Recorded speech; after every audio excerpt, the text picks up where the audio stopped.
नमस्कार, मैं हूं विजय और आप देख रहे हैं यूबी न्यूज। आज की रिपोर्ट में हम बात करेंगे प्रधानमंत्री नरेंद्र मोदी और चीनी राष्ट्रपति शी जिनपिंग की मुलाकात के बारे में। प्रधानमंत्री नरेंद्र मोदी और चीनी राष्ट्रपति शी जिनपिंग के बीच लंबे समय बाद पहली बार द्विपक्षीय मुलाकात हुई। यह मुलाकात 16वें ब्रिक्स शिखर सम्मेलन के दौरान रूस के कजान में हुई। 2020 में गालवान घाटी में हुए संघर्ष के बाद दोनों नेताओं की यह पहली बातचीत थी जो 50 मिनट तक चली। बैठक में सीमा विवाद और अन्य महत्वपूर्ण मुद्दों पर चर्चा की गई।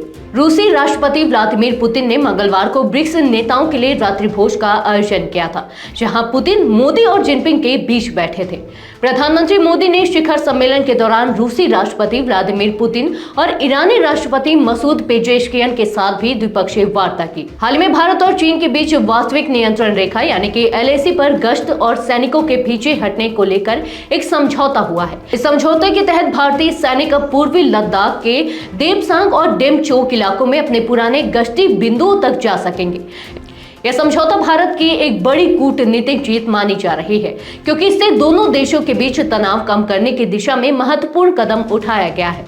बैठक के दौरान दोनों नेताओं ने सीमा विवाद के समाधान के बाद आपसी संवाद और सहयोग को मजबूत करने पर जोर दिया। दोनों देशों ने यह भी स्वीकार किया कि उन्हें मतभेदों को सही तरीके से संभालना चाहिए ताकि किसी भी प्रकार की गलतफहमी ना हो। यह मुलाकात इसलिए भी अहम मानी जा रही है क्योंकि दोनों देश एक लंबे समय से सीमा पर तनाव का सामना कर रहे थे, जिसका असर व्यापारिक और कूटनीतिक संबंधों पर भी पड़ रहा था। इस बैठक से संकेत मिलते हैं कि भारत और चीन के रिश्ते बेहतर दिशा में बढ़ सकते हैं। सीमा पर गश्त के नए समझौतों और विवादों के समाधान के बाद दोनों देश अपने कूटनीतिक और व्यापारिक संबंधों को मजबूत करने की दिशा में काम कर सकते हैं। हालांकि यह देखना बाकी है कि दोनों देश इन समझौतों को कैसे अमल में लाते हैं और क्या यह सीमा विवाद का अंतिम समाधान साबित होगा। ब्रिक्स समिट 2024 का आयोजन रूस के कजान में हो रहा है। प्रधानमंत्री नरेंद्र मोदी मंगलवार 22 अक्टूबर को समिट में शामिल होने पहुंचे थे। बुधवार को मोदी और जिनपिंग के बीच हुई बैठक में सीमा विवाद को जल्द से जल्द निपटाने, आपसी सहयोग और विश्वास बनाए रखने पर जोर दिया गया। 2020 में गलवान झड़प के बाद यह दोनों नेताओं की पहली औपचारिक मुलाकात थी। 50 मिनट की बातचीत में मोदी ने कहा कि हम 5 साल बाद औपचारिक रूप से मिल रहे हैं। पिछले 4 सालों में सीमा पर जो समस्याएं थी उनके समाधान का हम स्वागत करते हैं। सीमा पर शांति बनाए रखना हमारी प्राथमिकता होनी चाहिए। आपसी विश्वास, सम्मान और संवेदनशीलता हमारे संबंधों की नींव बने रहनी चाहिए। जिनपिंग ने भी कहा कि भारत और चीन को मतभेदों को सही तरीके से संभालना चाहिए। उन्होंने अपने विकास के सपनों को साकार करने के लिए आपसी सहयोग और संवाद को बढ़ाने की आवश्यकता बताई।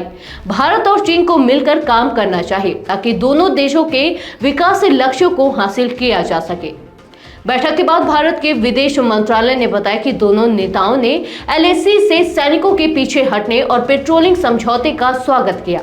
जल्द ही भारत और चीन के विशेष प्रतिनिधि सीमा विवाद को सुलझाने के लिए बैठक करेंगे, जिसमें भारत की ओर से NSA अजित डोभाल और चीन की ओर से विदेश मंत्री वांग यी शामिल होंगे।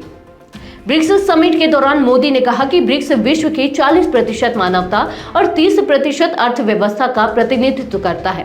$30 ट्रिलियन की अर्थव्यवस्था वाला यह संगठन सभी चुनौतियों से निपटने में सक्षम है।